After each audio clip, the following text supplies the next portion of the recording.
Man adraka dzalika zaman falyakhtaril ajza 'ala al-fujur, atau kama qala Nabi sallallahu alaihi wasallam, hadis riwayat Al-Hakim.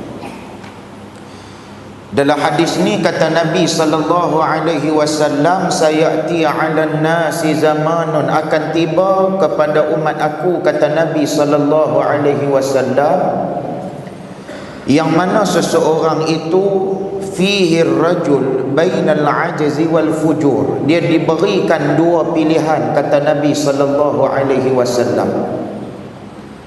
Yang mana dua pilihan tadi, kata Nabi sallallahu alaihi wasallam, ialah yang pertamanya satu benda yang disebutkan perkara yang boleh melemahkan dia, yang bagi nampak dia ni lekeh. Yang kedua, kata Nabi, iaitulah berbuat kepada perkara yang jahat.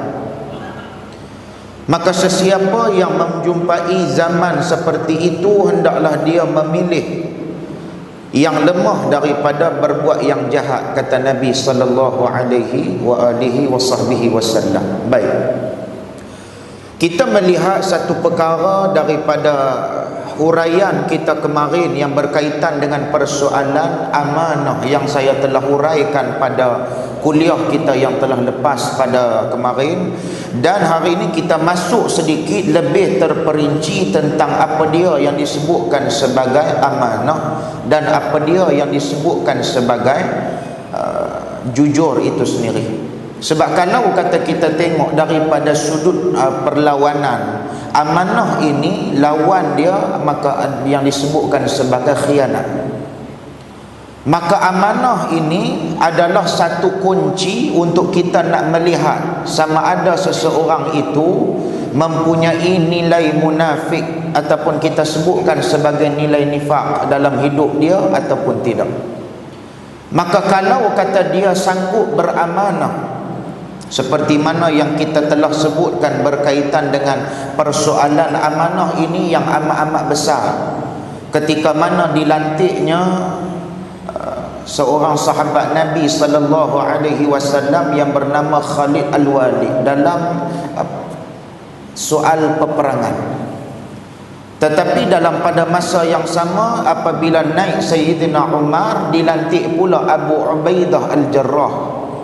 Maka kita melihat dua pertembungan yang hebat. Satu dilantik Khalid dalam zaman Nabi, dalam zaman Abu Bakar As-Siddiq radhiyallahu taala anhu.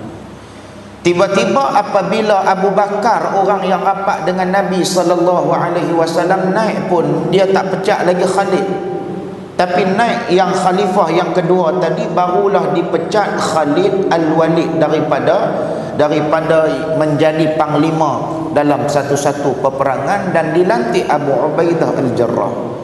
Maka menunjukkan kepada kita tentang persoalan amanah ini adalah persoalan yang amat berat, sehinggalah masuk pula kepada kita pada hari ini tentang keadaan di mana kejujuran itu dinilai oleh agama Allah Subhanahu wa taala. Maka jujur ini, kata lawan bagi jujur adalah satu sifat yang disebutkan sebagai dusta.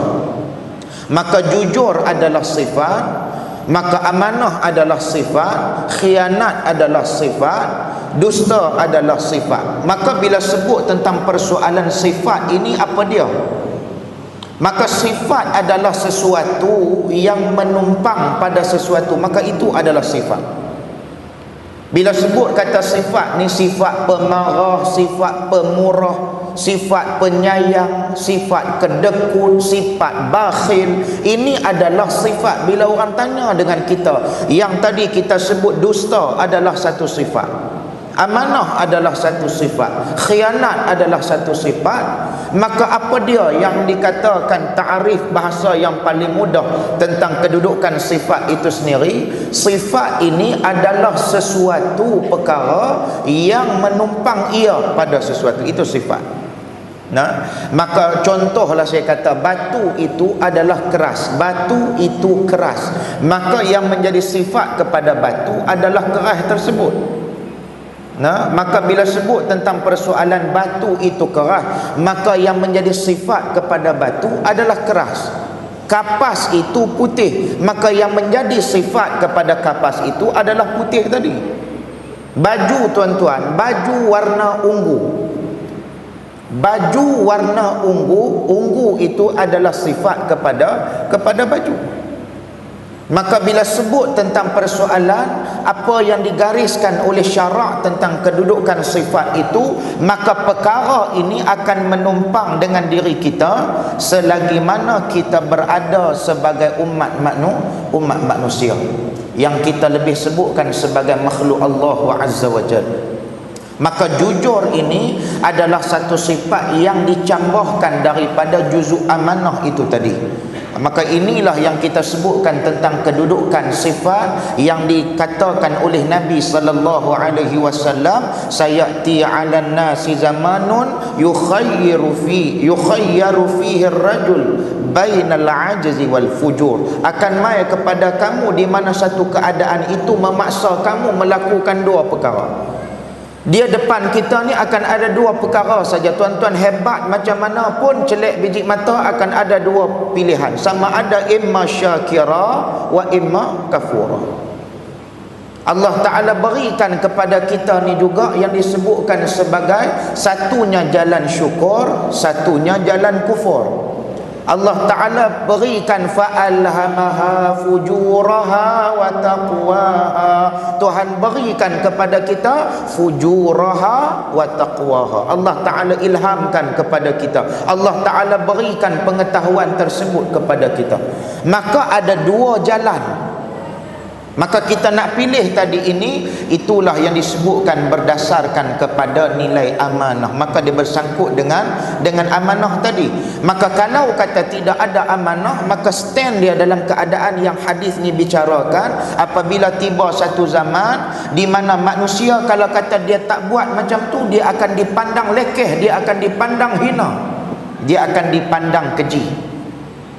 Sekejap lagi kita akan tengok ulasan yang dia berikan ataupun huraian yang diberikan oleh musannif kita ni, dia bagi cukup cantik.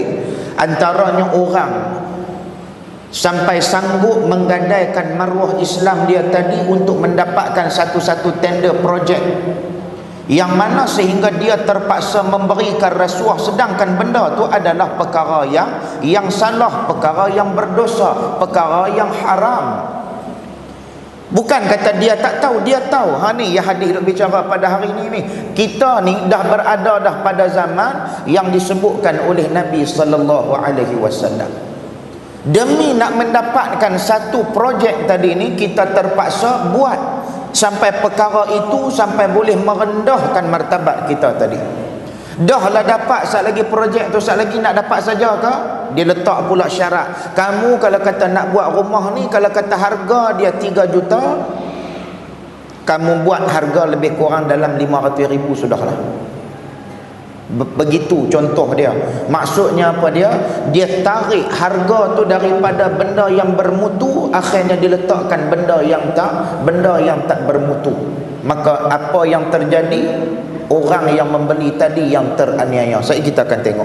Maka dia kata, kalau kata sampai martabat yang macam tu, kamu perlu merendahkan martabat kamu untuk dipandang lemah, ataupun kamu perlu meletakkan ketinggian untuk dipandang hina, diletakkan dalam keadaan dipandang mulia di sisi manusia itu sendiri. Sedangkan perkara yang kamu buat tadi adalah perkara yang salah. Maka dia kata dalam huraian ini bahawasanya kata Rasulullah sallallahu alaihi wasallam, akan sampai masanya seseorang yang berhadapan dengan dua pilihan.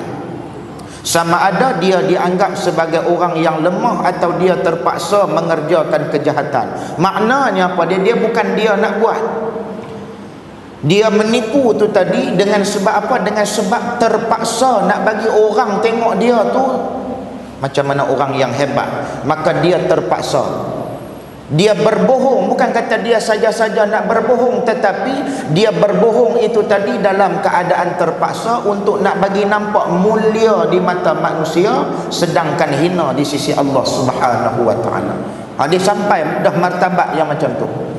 Maka dia akan mai juga lagi, dia kata bahawasanya Sama ada dia tadi dianggap mengerjakan sebagai orang yang lemah ataupun dia terpaksa mengerjakan kejahatan. Maka ketika itu orang yang tidak ada yang dapat dipercayai lagi, bahawasanya tidak ada yang jujur, tidak ada yang amanah, tidak ada peri kemanusiaan, tidak takut dosa dan tidak memikirkan akhirat. Dia akan mai sampai masa dia.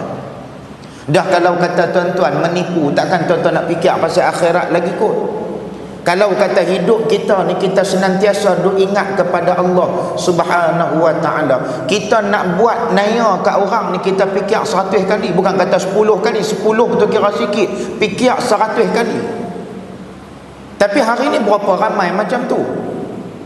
Kita tindas orang yang berada di bawah, orang yang miskin, orang yang melarat, orang yang papa, orang yang hidupnya dalam keadaan fakir, kita tindas cukup-cukup. Yang kita angkat hari ini siapa dia? Orang yang berkedudukan, yang boleh memberikan sesuatu kepada kita. Dia dapat projek tu, kita tanya dah berapa persen habuan aku ni, aku nak tolong sign projek ni. Maka dia ni tak bagi, sat lagi aku tak dapat projek ni. Maka dia pun kata tak apalah, cincai kira 20%. Bila jadi macam tu, keadaan kawan tadi ni hak bagus tadi, amanah dengan kerja dia tekun bersungguh-sungguh tadi, dia rendahkan dengan satu martabat. Kawan tu minta duit daripada sudut tanda tangan komisen yang tu Allah Ta'ala dia nak hantar mai cukup cepat. Yang tu daripada sudut projek, tak tengok lagi daripada beberapa perkara yang lain. Saya kita akan tengok. Maka dia kata bahawasanya tidak ada yang jujur, tidak ada yang amanah, tidak ada berperi kemanusiaan, tidak takut dosa dan tidak memikirkan akhirat. Hari ni lagu mana yang duk jadi? Kadang-kadang budak tu kita tengok dia pakai tudung elok. Dia pakai tudung tu cerita dia elok, keluar pergi dengan kawan-kawan, duduk di stesen bas. Bila sebut kata duduk di stesen bas tu tadi, kenal dengan seorang kawan laki-laki. Mula-mula buat study group apa semua elok, kira buat study group apa, kira cerita tu mula tu nampak lagu nak cantik dah. Tapi tengah tu sat lagi depa kena dia bubuh ekstasi ke, bubuh apa-apa pil ke dalam minuman dia tadi. Akhirnya kawan tu minum penin. Bila sebut kata penin tadi, dia dirogol dalam keadaan tak sedap. Tengok-tengok dapat tahu kata dia mengandung tadi, apa yang dia buat, budak bagus tadi, beranak saja dia patah kepala baby tadi. Daripada dia tak pernah buat dosa, tiba-tiba berlaku perkara yang macam tu. Untuk apa ni? Untuk nak cover benda yang lebih besar daripada yang dia nak rasa malu dengan masyarakat. Biar dia malu dengan masyarakat, tetapi dia tak pernah rasa malu dengan Allah Subhanahu wa ta'ala. Dia nak nampak mata mulia di sisi masyarakat, tapi dia nampak hina di sisi Allah Subhanahu wa ta'ala. Macam-macam. Hari ni yang kita lihat perkara ni duk berlaku saban hari, bukan kata saban minggu, saban hari duk berlaku.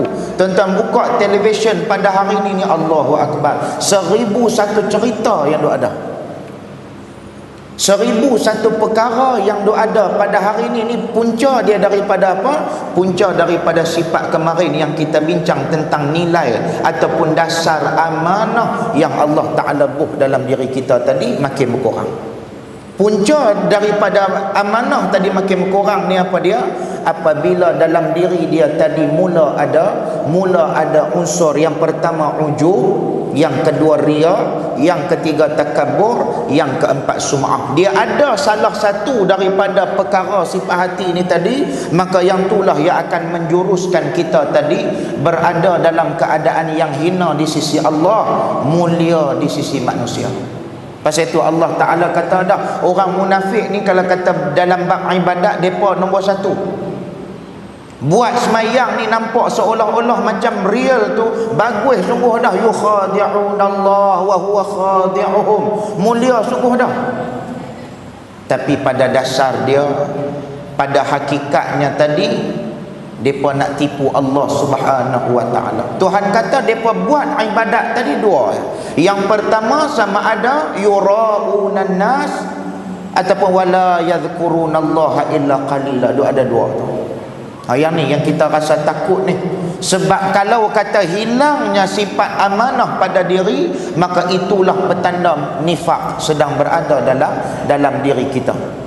Tuan-tuan cuba tengok bagaimana Allah Ta'ala janji kepada orang munafik. Allah Ta'ala kata, innal munafiqina fid darkil asfali minan nar.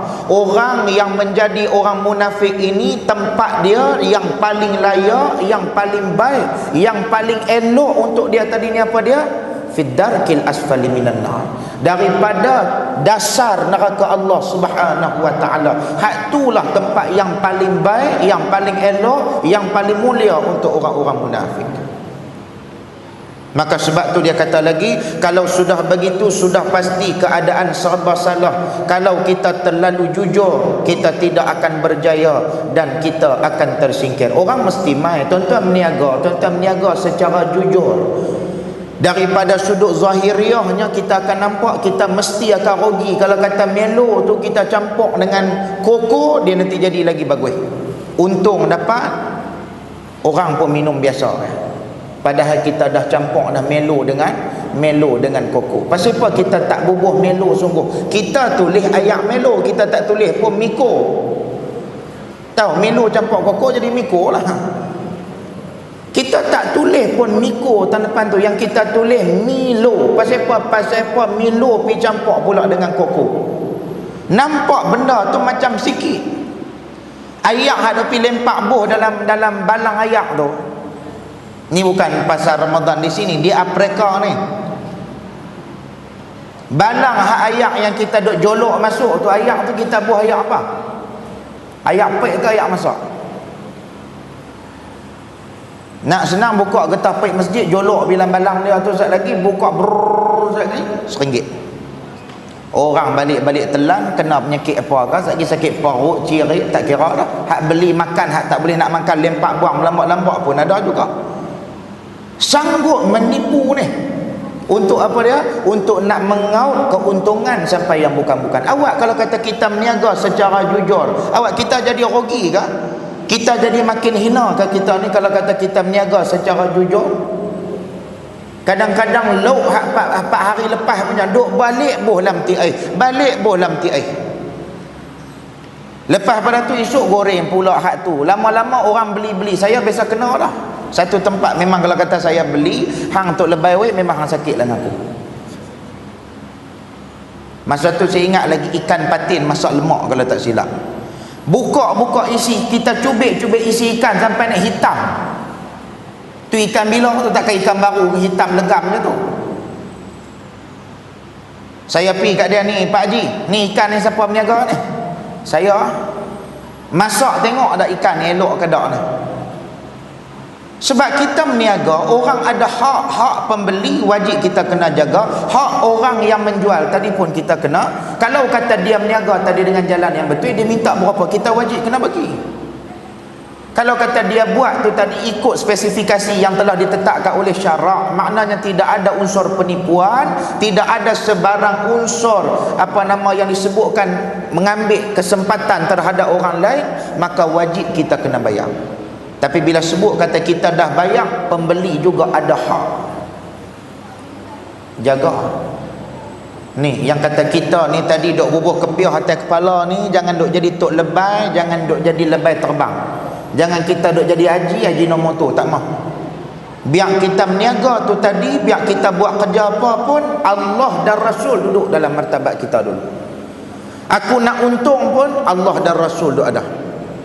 Lagu mana kalau kata semua orang letak benda ni tuan-tuan, maka disitulah dia akan adanya timbul kemuliaan, akan ada hormat dan akan ada cinta. Pada siapa? Pada orang yang ada kejujuran. Sebab tu Sayyidina Ali karramallahu wajhah, dia ni tadi dia pernah menyebutkan tentang 3 kedudukan ni tadi. Maka sebab tu kalau kata kita lihat pada hari ni, kita yang duk lafaz kata kita ni jadi umat Nabi sallallahu alaihi wasallam, berapa ramai yang ada unsur menipu? Penceramah siapa? Kadang-kadang punya nak kaut keuntungan ni, Allah, habis satu ni tak ada mengajak sejam lagi di sini ni. Katalah orang panggil buat ceramah ni paling kurang pun sejam lah. Nak gelut, nak bagi dapat 2-3 tempat tu, dia main tang sini tengah jam. Lepas pada tu dia kata dia nak pi tang ni, pi pula tang tempat lain pula tengah jam lain pula. Lepas tu pi mohon tang tempat lain pula 3-4 jam lain pula. harga orang bayar dia untuk masa sejam. Jaga. Kita sebagai cikgu, kita masuk lambat, kita wajib kena ganti balik. Kita sebagai pensyarah wajib kena ganti semula masa kita dengan Allah Subhanahu wa taala tadi ni, sebab kita berurusan dengan Allah dan juga Rasul. Itu orang yang beriman kepada Allah. Amanah ni kalau kata semua orang jaga ni tuan-tuan, maka kejujuran tu mula timbul dalam diri dia tadi, maka kepercayaan, nilai kepercayaan tadi akan wujud pada semua orang. Sebab tu orang tak gaduh. Kita nak bagi tahu kata saya orang yang jujur, tak perlu. Orang cuma menilai daripada sudut apa yang kita buat, apa yang kita beri. Sebab itulah kalau kata kita mengaji, dia ada satu undang-undang nama dia compensation law. Apa yang kita beri, hak tu yang kita akan dapat balik. Kita dibayar berdasarkan apa yang kita telah beri. Tuan-tuan kerja di tempat tuan-tuan kerja pada hari ini dibayar berdasarkan kelayakan tuan-tuan. Kalau kata our job description tak kita penuhi tadi, maka gaji kita tadi boleh masuk kepada unsur syubhah yang pernah disebutkan oleh Al-Imam Syaukani. Syubhah ini menghampirkan kepada juzuk yang haram. Maka sebab tu perkara mula kita yang duk semayang, kita yang duk puasa, kita yang duk taat kepada Allah, kejujuran mesti kena ada.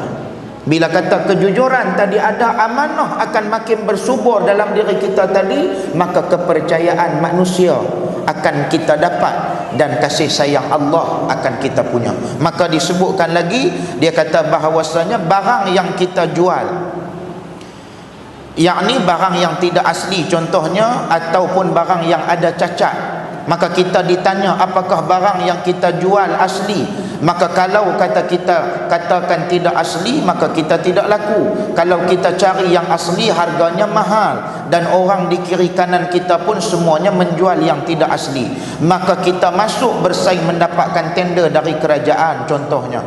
Sama ada tender untuk membuat bangunan, membuat jalan raya, tender menyediakan bahan-bahan tertentu dan sebagainya. Kalau kita tidak menyogokkan wang kepada pihak yang membuatkan keputusan, kita tidak akan berjaya mendapatkan tender tu. Tuan-tuan cuba tengok berapa ramai duk buat kerja kotak lagu ni. Rajin main mengaji, rajin cukup-cukup main mengaji, ilmu ni cukup, tak pernah tinggal. Tapi dalam pada rajin dia mengaji, rajin dia duk sujud kepada Allah tadi, ada satu perkara yang dia buat tadi tu dengan jalan apa dia? Dia bagi contoh di sini, kalau kata kita nak dapatkan satu-satu tender, maka kita sanggup menyogokkan wang kepada pihak yang membuat keputusan tadi. Kita kata tak apa, berapa hama pun tak apa, jadi projek dapat kat aku. Janji tender ni mesti dapat dekat aku 10% pergi kat hang. 10% tu banyak tu. Nah, jangan kita dok kata Allah 10%, bukan dia banyak mana. Dia 10% tak banyak tu. 25% tu memang cukup-cukup punya gila dah. Tambah kalau kata disebutkan ada yang ambil sampai 40%. Untuk apa ni?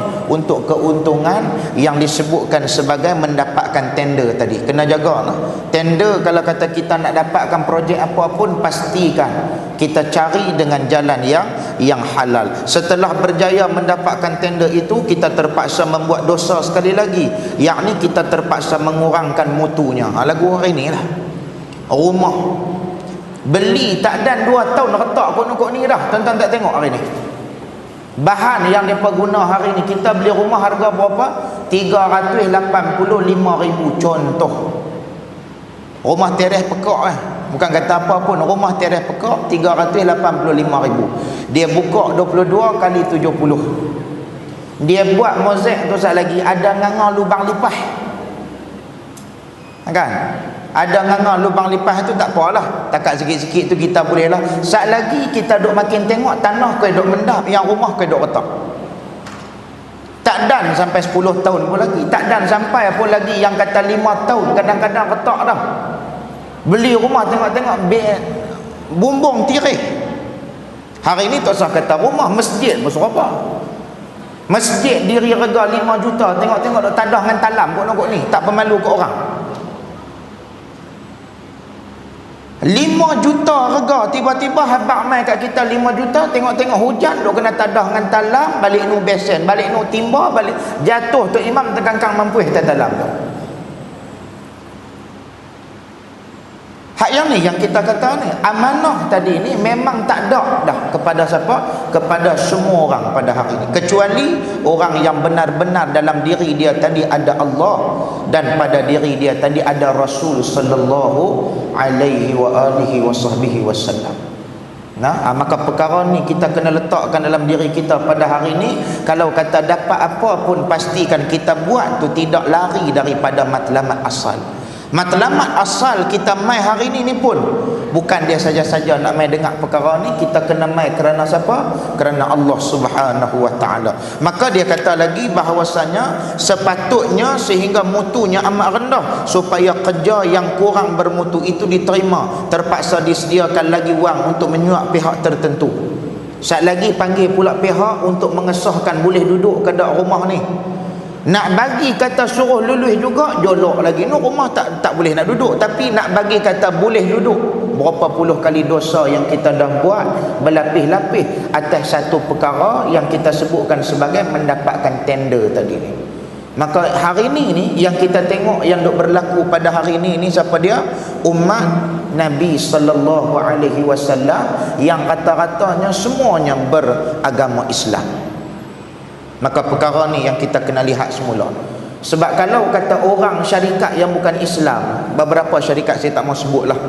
Nah, ada beberapa syarikat yang kadang-kadang kita beli dapat kunci rumah tu pun dia tak mai tunjuk apa dah. Tapi ada setengah syarikat perumahan yang kita masuk tu sat lagi dia mai tunjuk pula. Dia corok dulu ayat tu nanti turun lagu mana, bertakung ke dak kan. Pasal kita ada hak kita membeli. Dalam Pulau Pinang ada 2-3 syarikat perumahan yang macam tu, yang kita rasa puas hati, tapi majoriti dia Islam ke tak? Tuan-tuan kaji balik yang orang Islam ni dengan hak bukan Islam ni tadi. Maka kita kena lihat perkara tu. Maka dia kata mungkin di Malaysia keadaan belum sampai seteruk tu, tetapi inilah yang sudah berlaku di negara-negara pemerintahannya yang disebutkan sebagai sudah kronik. Maka cuba fikirkan kalau semua bidang kehidupan yakni sudah berlumur dengan dosa, tidak ada lagi orang yang amanah dan juga jujur, dan apalagi yang kita dapat kerjakan kalau ingin bersaing dan mendapatkan untung terpaksa ikut cara mereka. Dia sampai kepada satu tahap nanti orang yang berpakaian serban, orang yang berpakaian jubah yang kita duk anggap kata depa ni orang yang baik, sampai satu masa orang akan kata apa? Macam Kamak Doremi, ish takkan tok lebay nak menipu pula. Tuan-tuan tak ingat Kamak Doremi tu kan, yang depa piduk di kedai kopi tu, duit sekupang tak bawa. Dalam gambar nasi Doremi, tuan-tuan balik pergi buka oleh gambar nasi Doremi tu kan, depa pergi dekat tok lebay tu yang orang Perak tu, sebelum dia perkenal kita perkenalkan dia dulu. Habis tu P. Ramli kata apa? Takkan kot apa nama, rasa-rasa kita ni dah kena tipu dah kot. Kan Tompel kata takkan tok lebay nak menipu, duk pakai istilah tok lebay, sampai satu masa tok lebay nanti menipu. Dia nanti sampai jadi masa lagu tu. Dengan sebab apa? Dengan sebab persekitaran pada waktu tu sudah tidak wujud lagi nilai amanah. Maka kita yang duk belajar tentang persoalan-persoalan yang disebutkan pada hari ini, memang sebelum ni kita rasa ada, tapi kita tak jumpa hadis Nabi sallallahu alaihi wasallam. Maka hari ini kita dah jumpa dah satu sandaran yang amat-amat kuat, hadis Nabi sallallahu alaihi wasallam. Maka kita kena ingat, apabila ada sahaja hadis Nabi sallallahu alaihi wasallam, mau tak mau kita wajib kita kena beriman. Bila sebut kata kita wajib kena beriman, kita kena tengok pula dalam hidup kita pada hari ini supaya Allah Ta'ala tak meletakkan kita dalam fitnah yang disebutkan dalam seperti mana hadis kita ni. Maka jelas kepada kita bahawasanya bila sebut tentang jujur ini adalah lawan kepada dusta. Orang yang berdusta maka dia sudah pasti tidak jujur. Maka amanah ini lawannya adalah khianat. Maka jujur dia bersifat lebih khusus berbanding dengan amanah. Amanah ini dalamnya itu adanya jujur. Macam orang tanya kita lah tentang kedudukan ittifaq dan juga ijma'. Ittifaq ulama' dengan ijma' ni apa dia? Ittifaq ni benda yang lebih umum, tetapi ijma' dia lebih merangkumi secara khusus. Contoh, ittifaq dalam mazhab Imam Syafi'i. Nah, dalam mazhab Imam Syafi'i dia kata sunat witir itu adalah sunat. Nah, tetapi bila sebut tentang persoalan ada sebahagian pula mazhab, macam mana mazhab Maliki, dia kata sunat witir adalah wajib. Kan? Maka kita nak boleh beza tadi yang kata ittifaq tadi, dia antara mazhab dia saja, antara kumpulan dia saja. Yang kata ijma' ni pula apa dia? Ijma' ni merangkumi keempat-empat sekali. Kalau kata sepakat empat-empat tu, maka itulah yang disebutkan sebagai ijma'. Nah, macam mana hari inilah sembahyang witir, yang menjadi ijma'nya adalah 2+1. Tapi kalau katalah kita nak sembahyang 3 rakaat terus pun tak jadi masalah. Tentu nak sembahyang 3 rakaat terus, cuma la tutiru bi thalathin tashabbahu bil maghrib, kata Nabi. Boleh kalau kata nak sembahyang witir 3 rakaat terus pun boleh, tetapi jangan bagi ada tasyahud awal. Tidak ada tasyahud awal dalam sembahyang witir 3 rakaat, sebab ada hadis yang melarang. Nabi kata la tutiru bi thalathin tashabbahu bil maghrib. Jangan kamu menyamakan kedudukan sembahyang witir dengan sembahyang fardu maghrib tadi. Sebab maghrib dia ada tahiyat awal, maka dalam sembahyang witir tak perlu buat tahiyat awal, maka habis sujud yang kedua terus bangun. Tetapi ada satu pendapat dalam mazhab Imam Abu Hanifah, nama dia Imam Abu Yusuf, dia ni mazhab Hanafi. Dia kata kalau kata duduk tahiyat awal itu pun tak jadi masalah. Dia kata tidak jadi masalah. Dengan sebab apa? Sembahyang masih lagi sah. Tetapi bagi mazhab Syafi'i, Maliki dan Hambali kata sah tetapi kurang sempurna. Begitu. Nah, maka kita kena ikut apa yang dibuat oleh Nabi sallallahu alaihi wasallam. Ittifaq ni dia lebih umum daripada ijma'. Ijma' dia merangkumi ke semua. Nah, maka sebagai khulasah dia pada hari ini, yang kita kena faham bahawasanya jujur ini adalah hadir daripada satu perkara yang disebutkan sebagai al-qalb, yakni hati. Maka disebutkan bahawasanya kejujuran ini pernah dibahagikan oleh Al-Imam Nawawi rahimahullah, Al-Imam Ghazali rahimahullah ta'ala. Dia bahagi kepada 5. Yang pertama, sidqul qalb, yakni bahawasanya daripada sudut kebenaran, kejujuran yang datang daripada juzuk hati, keikhlasan kita tadi. Nah, itu daripada sudut hati kita. Yang kedua disebutkan sidqul hadis, iaitu daripada percakapan kita, daripada lontaran sesuatu, daripada juzuk apa yang kita gambarkan, apa yang kita ucapkan, apa yang kita lontarkan, yang kita cakapkan. Yang kedua sidqul amal, yakni bahawasanya daripada juzuk perbuatan. Tadi percakapan, sekarang ni adalah kebenaran ataupun kejujuran daripada sudut perbuatan kita. Allah Ta'ala cukup murka kepada siapa? Kabura maqtan indallah an taqulu ma la taf'alun. Dia bercakap benda hak dia yang dia tak buat. Dia main duduk di meja kuliah ni gedegang suruh orang baca Quran, balik di rumah suruh baca Quran, dia sendiri pun tak baca Quran. Contohlah, dia duk suruh kita bangkit tahajud, dia sendiri pun tak bangkit tahajud. Dia bagus dia duk lena pukul 10 baru bangkit, duk suruh orang bangkit tahajud. Kan? Contohlah kata. Kan? Tuan-tuan bukan tahu pun saya lagu mana. Tuan-tuan bukan tahu ustaz lain lagu mana.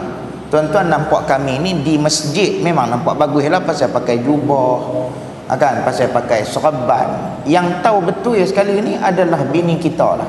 Tuan-tuan bukan saya kenal tuan-tuan ni bagus ke dah. Main di masjid memang semua nampak soleh belakang lah. Buh kepiah, buh serban, janggut elok apa semua. Duk di rumah ni kalau kata duk sambil makan koci tu, bawah ni dia merah kentut, dia angkat pi paha dia sebelah, dia merah kentut pi bau saja. Orang duk sekeliling ni kira ambil bau. Tu kelaku lagu tu huduh ke dak tu? Huduh lah tu. Tapi siapa yang tahu? Duk di masjid ni nampak macam warak, jaga sungguh kelaku, kentut pun tak bunyi duk di masjid ni. Ada orang kentut perak-perak dalam masjid, mana ada? Kalau kata nak bunyi pun dia tipi duk balik-balik belakang pintu. Yang kata yang tahu perangai kita hak betul dia siapa dia? isteri kita lah. Kalau kata dia waktu mati kita dia boleh angkat tangan tu, bagus, memang bagus sungguh. Hari ni dah ada berapa nak masuk ke 17. Nah, bila sebut kata lagu tu tuan-tuan, kita dah hampir dah kepada pengakhir Ramadan dah. Saya duk cerita tadi pun daripada daripada Al-Ustaz tadi ni pun duk dengar lagu raya dah. Ni sekejap lagi saya nak kena terus ke Parit Buntang. Sekejap lagi ada majlis sikit, lepas tu sekejap lagi saya kena balik mai ke sini pula. Bila duduklah kereta banyak ni, lagu raya tu dia tidak main-main dah kan. Lagu raya tu dia tidak main-main tu sekejap lagi, maknanya Ramadan dah nak berakhir dah. Jangan duk rasa seronok kita mau duk kena fikir nak Quran habis ke tak lagi noh. Isteri kita baca Quran ke tak lagi? Isteri kita yang kita duk pulun dah baca Quran ni, isteri kita baca Quran ke tak lagi ni? Kadang-kadang kita duk pulun amal habuan kita ya. Isteri kita tinggal terus dah. Kita suruh depa buat apa? Suruh depa masak, suruh depa buat yang sidai baju apa semua, tiba-tiba amalan untuk kerohanian depa sendiri kosong. Tu jaga tu. Nah, kadang-kadang Quran depa sendiri pun tak selesai. Kita nak kena cek tu. Sebab tu suami ni tanggungjawab dia amat berat. Kita biasa tak panggil dia nak dengar bacaan Fatihah dia. Tapi syarat kita nak panggil dia tu Fatihah kita dulu kena betul ya. Kan? Jangan Fatihah kita pun jenis 3 2 sekupang punya, tiba-tiba nak main panggil dia dengar. Nak suruh dia baca depan kita ni. Cara lagu tu tak kena. Sebab tu kita pada hari ni kena muhasabah dah. Ramadan makin dah nak tinggalkan kita dah. Jangan duk berasa seronok dengan lagu raya tu. Mau duk kena rasa risau, Quran aku pun tak selesai lagi pada hari ini. Nah, maka perkara ini yang amat-amat dirisaukan oleh Nabi sallallahu alaihi wasallam. Cukup dulu setakat tu tuan-tuan, saya tak boleh lama ni. Insya-Allah kita berjumpa pada hari esok pula dalam hadis yang ke-8. Hadis yang ke-7 insya-Allah.